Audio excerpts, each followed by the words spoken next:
नमस्कार। ज्योतिष शास्त्र में श्रद्धा और विश्वास रखने वाले सभी जातकों का पारलौकिक जगत चैनल में बहुत बहुत स्वागत है।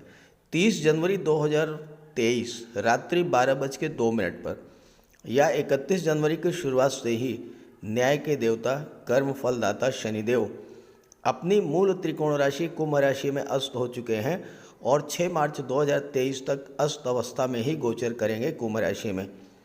तो शनि के अस्त होने का वृश्चिक राशि के जातकों के जीवन पर क्या प्रभाव पड़ेगा, इसी का विश्लेषण करेंगे इस वीडियो में। लेकिन उससे पहले हम ये समझेंगे कि शनि के अस्त होने का ज्योतिषी दृष्टिकोण से समस्त चराचर जगत, समस्त मानव जाति पर क्या प्रभाव पड़ेगा, ये विश्लेषण आपकी चंद्र राशि के आधार पर किया जा रहा है और वीडियो के अंत में मैं आपको शनिदेव के उपाय भी बताऊँगा। दूसरी बात, मेरा व्हाट्सअप नंबर आपको डिस्क्रिप्शन बॉक्स में मिल जाएगा। इस नंबर के अलावा कमेंट बॉक्स में किसी अनजान व्यक्ति के द्वारा दिए गए नंबर पर भूल करके भी कांटेक्ट मत कीजिएगा, आपके साथ फ्रॉड हो सकता है। तो पहले ये समझते हैं कि शनिदेव के अस्त होने का ओवरऑल इफेक्ट क्या पड़ेगा। देखिए, शनि कर्म के कारक हैं, शनि संघर्ष के कारक हैं, न्याय के देवता हैं और मनुष्य को उसके कर्मों के अनुसार फल देने के लिए जाने जाते हैं। शनि के अस्त होने का किन किन क्षेत्रों से संबंधित जातकों पर क्या प्रभाव पड़ेगा और साथ ही सभी राशियों के जीवन पर शनि के अस्त होने का क्या प्रभाव पड़ेगा, इसी पर चर्चा करेंगे। वर्तमान में शनिदेव अपनी मूल त्रिकोण राशि कुंभ राशि में गोचर कर रहे हैं। कुंभ राशि एक स्थिर राशि है और अपनी मूल त्रिकोण राशि में गोचर करते हुए शनि बहुत ही अच्छा फल प्रदान करते हैं। लेकिन चूंकि शनि अस्त हो रहे हैं, इसलिए कुछ राशियों के लिए तो बहुत अच्छा रिजल्ट देंगे और कुछ राशियों को संघर्ष भी करना पड़ेगा। शनि जीवन में कर्म के कारक होते हैं। आप जो भी कार्य कर रहे हैं, नौकरी है, व्यापार व्यवसाय है, राजनीति है या फिर आप सर्विस सेक्टर से जुड़े हुए हैं, उन सब के कारक हैं शनि। चूँकि शनि अस्त हो रहे हैं तो सीधी सी बात है कि आपका कामकाज प्रभावित होगा। दूसरे शब्दों में, आप अपने कामकाज को गति देने के लिए ज़्यादा संघर्ष करने के लिए बाध्य होंगे। शनि न्याय के देवता हैं। आपका कोई कोर्ट कचहरी का मैटर है तो उसमें देरी होगी और बेहतर ये है कि कोर्ट कचहरी का मैटर जिसमें कोई फैसला आने वाला है उसे 1 माह के लिए टाल दें। अब जो लोग रियल एस्टेट से जुड़े हैं, प्रॉपर्टी डीलिंग का काम करते हैं, जो लोग गवर्नमेंट कॉन्ट्रैक्ट लेते हैं, कंस्ट्रक्शन का काम करते हैं या किसी तरह का कोई भी निर्माण कार्य करते हैं, उनके लिए ज़्यादा संघर्ष बढ़ने के योग बन रहे हैं। शनि के अस्त होने का एक सीधा असर पड़ेगा आपकी कार्यशैली पर। या तो काम में मन नहीं लगेगा या काम शुरू भी कर दिया तो बहुत जल्द छोड़ने का मन होगा। अचानक से आपको ये लगेगा कि अभी तक तो स्थितियां बहुत अच्छी थीं, अब क्या हो गया, एकदम से बदलाव क्यों आ रहा है।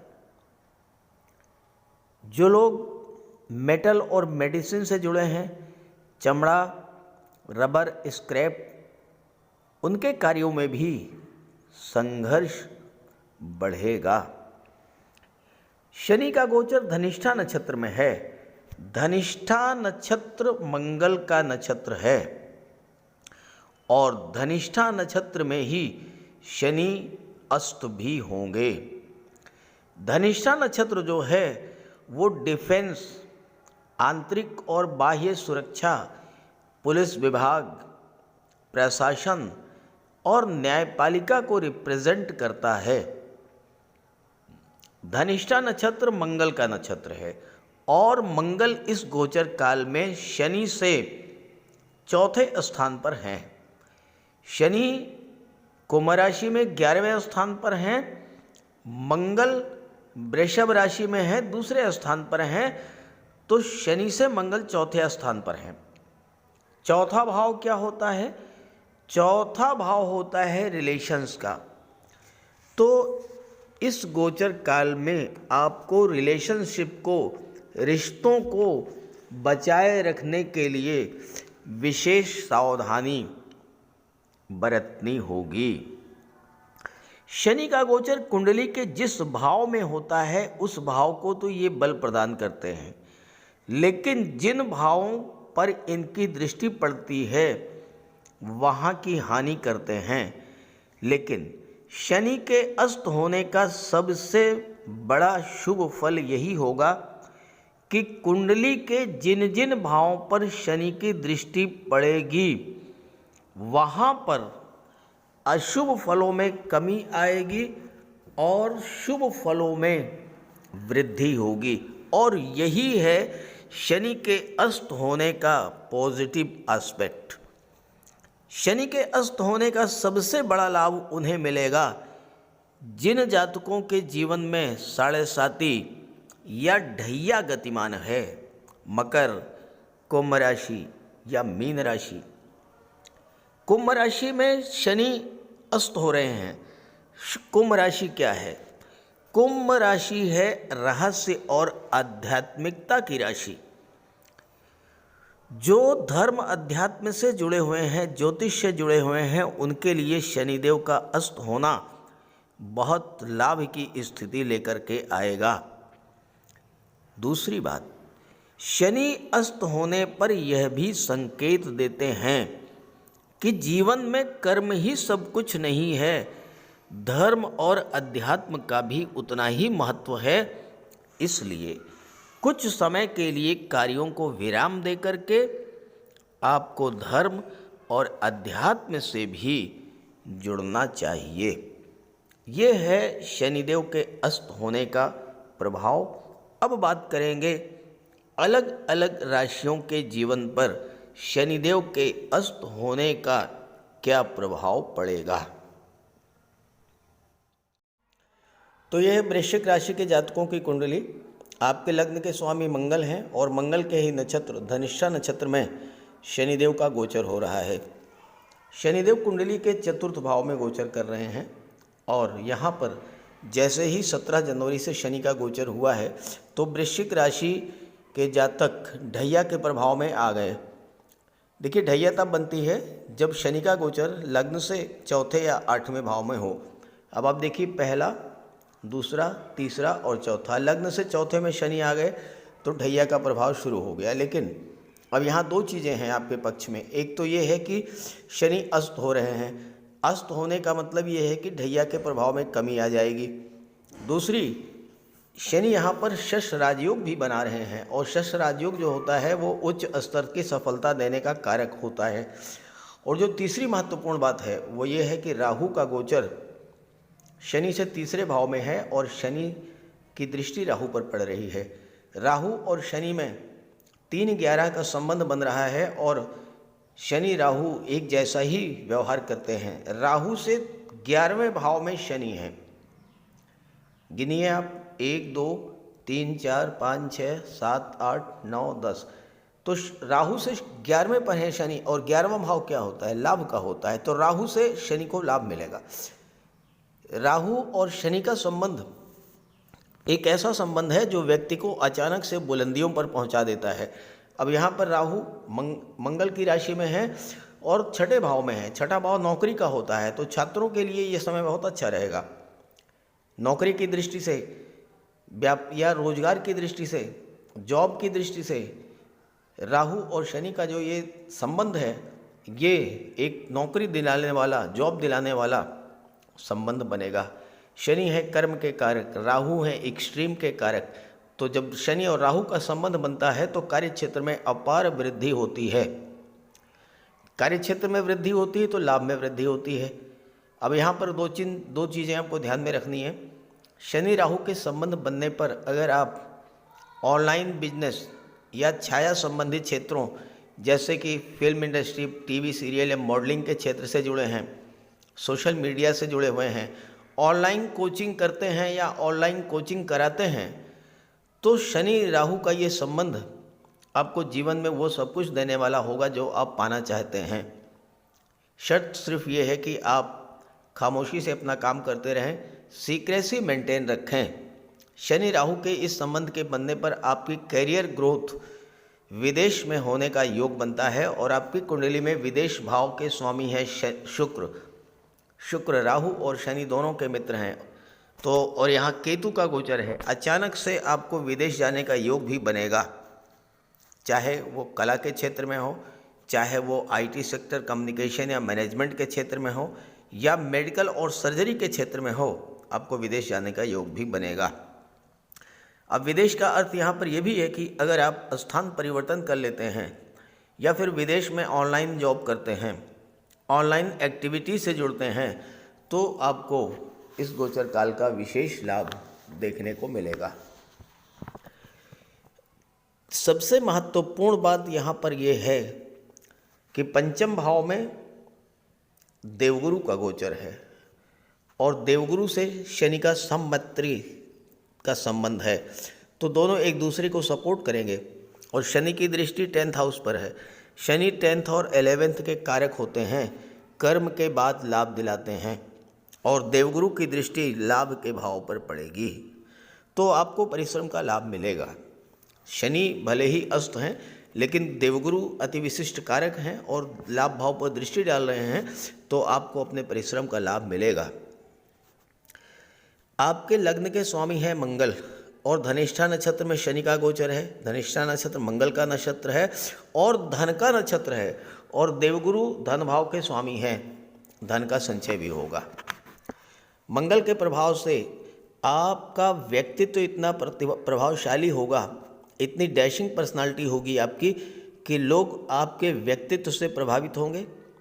परिश्रमी स्वभाव और ज्ञानमयी वाणी, चूँकि वाणी के भाव के स्वामी देवगुरु हैं, और कार्य करने की असीम ऊर्जा के कारण आपके सभी कार्य स्वतः पूरे होंगे। और शनि की दृष्टि दशम भाव पर है, तो कार्य क्षेत्र में राहु की भी दृष्टि पड़ रही है, तो भले ही शनि अस्त हैं, लेकिन राहु के प्रभाव से आपको कार्य क्षेत्र में एक बहुत बड़ा उछाल देखने को मिलेगा। शनि वाहन और भूमि के कारक होते हैं, यहीं पर आपको थोड़ा सावधान होना होगा।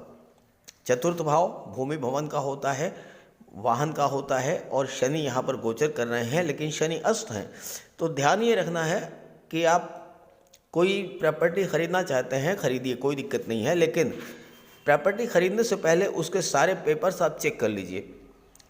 कोई लापरवाही मत कीजिए, किसी लीगल एडवाइज़र से पूरी राय ले लीजिए, और हो सके तो प्रॉपर्टी का बैनामा जो है आप 6 मार्च के बाद कराएं।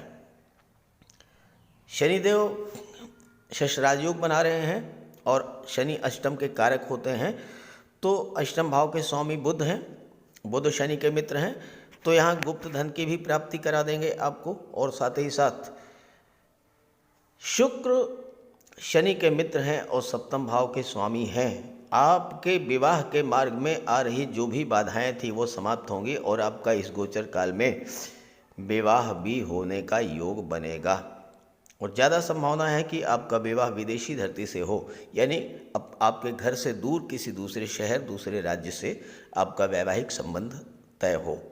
और तीसरी महत्वपूर्ण बात यह है कि ये विवाह होने के बाद आपके भाग्योदय भी होने जा रहा है, क्योंकि वर्तमान में ये फरवरी का महीना चल रहा है और शनि भी राशि परिवर्तन, शुक्र भी राशि परिवर्तन करके शनि के साथ रहेंगे, तो ये समय आपके लिए बहुत अच्छा रहेगा। इस समय का पूरा लाभ उठाएं और शनिदेव का उपाय अवश्य करते रहें, ताकि शनिजन्य कोई पीड़ा अगर हो तो उससे भी आपको राहत मिले। बात करते हैं शनि के उपायों पर। ज्योतिष शास्त्र में कहा गया है कि शनि जिस पर प्रसन्न होते हैं, यानी जिसका शनि ग्रह मजबूत स्थिति में होता है, तो शनिदेव रंक से राजा बना देते हैं। और शनि अगर कमज़ोर हुए, खराब हुए तो राजा भी रंक हो जाता है। शनि के मजबूत होने से लोहा, मशीनरी, कारखाने से जुड़े व्यापार में तरक्की होती है, कोर्ट केस में विजय मिलती है, कार्यों में सफलता प्राप्त होती है, सांसारिक समस्याओं से मुक्ति मिलती है। और शनि को न्याय का प्रतीक माना गया है। यदि शनिदेव मजबूत हैं तो आपके साथ अन्याय नहीं होता। जब शनि खराब होते हैं तो बड़े से बड़े कष्ट झेलने पड़ते हैं। तो बात करते हैं शनि के उपायों के बारे में। ऐसा कोई भी कार्य ना करें जो कि शनि को पसंद नहीं है। शनिदेव को इलीगल कार्य पसंद नहीं है। झूठ, फरेब, छल, कपट, धोखाधड़ी, बेईमानी, ये सब शनिदेव को पसंद नहीं है।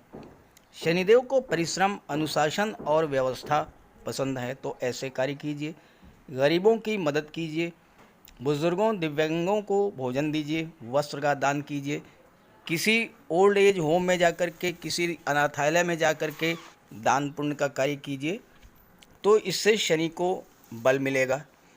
अगर आपका शनि कमज़ोर है तो आपको कम से कम 19 शनिवार व्रत रखना चाहिए। और इसके साथ साथ शनिवार के दिन एक कटोरी में सरसों का तेल लेकर उसमें अपना चेहरा देखिए और उस तेल को किसी को दान कर दीजिए। इसके अलावा शनिवार के दिन एक पात्र में जल, दूध, चीनी, काला तिल और गंगा जल ये रख लीजिए। इसके बाद पश्चिम दिशा की ओर मुँह करके पीपल के वृक्ष को अर्पित कर दें। इससे भी शनि को बल मिलता है। शनिवार के दिन उड़द से बनी पंजीरी, पकौड़ी, चीला, बड़ा ये सब खाना चाहिए। सरसों के तेल में बने भोज्य पदार्थ ग्रहण करना चाहिए। इससे शनि ग्रह को ताकत मिलती है। केले का भी आप सेवन कर सकते हैं। और शनिवार के दिन कंबल, जूता, चप्पल, लोहा, काले कपड़े और नारियल जटा वाला ये भी आप दान कर सकते हैं।